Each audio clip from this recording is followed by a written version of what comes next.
Let me introduce you to Las Vegas and its green gold.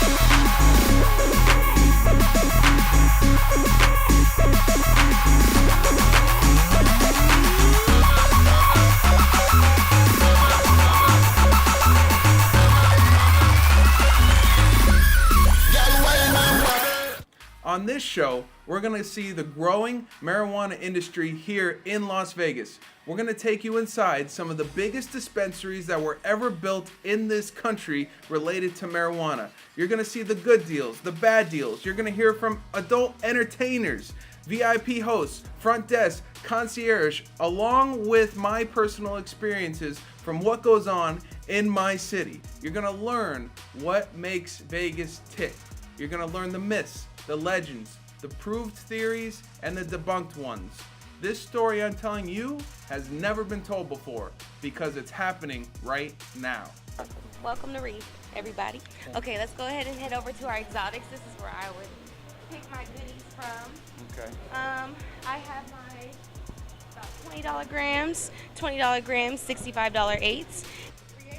Free eights on the house here at Reef Dispensary. Free eights on the house here at Reef Dispensary. Make sure you come through. I guess they took it off. They switched it with the A&W. Yeah. So what else would you recommend? Let's see, the black cherry. The black Cherry. We've been hearing a lot of good stuff about that black cherry. It's bomb. Bomb.com. Bomb.com. color is amazing. Look at that color. We showing that color. Hempire is pretty much a summary of what's going on with my life right now. Everything that we put our energy and our time to, risked our freedom for, and been working for is paying off finally, and it feels good. So that's what Hempire is. I'm gonna show you guys just real quick what we got, and these are gonna be exclusive to us.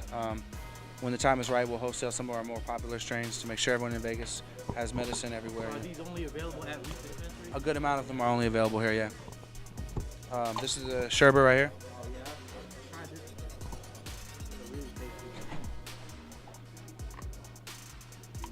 Alright, this is the gelato. Gelato 41 right there. What up, brother?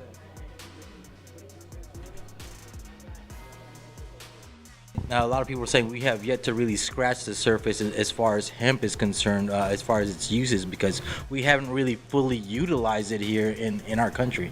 No, the problem is everyone's starting to grow hemp. It's hot, it's popular, it's trending, it's cool, it's in. Grow all the hemp you want. Where are you going to process it? So what I ended up doing with Hemp Inc., which is a publicly traded company, stock symbols HEMP, which is cute, right? Hemp for hemp. And we have a 70,000 square foot facility with, if you and I decided today to duplicate that facility, it would take something like $30 million and 4 years. Up next, here are some stories that are hard to believe, but true. And we're going to take you inside the birth of a dispensary here in Las Vegas. But before that, here's a fun fact about Las Vegas that I bet you didn't know.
No.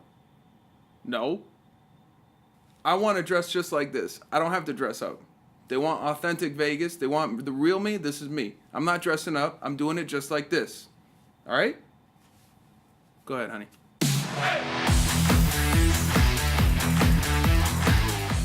So, in regards to famous, that would be my father.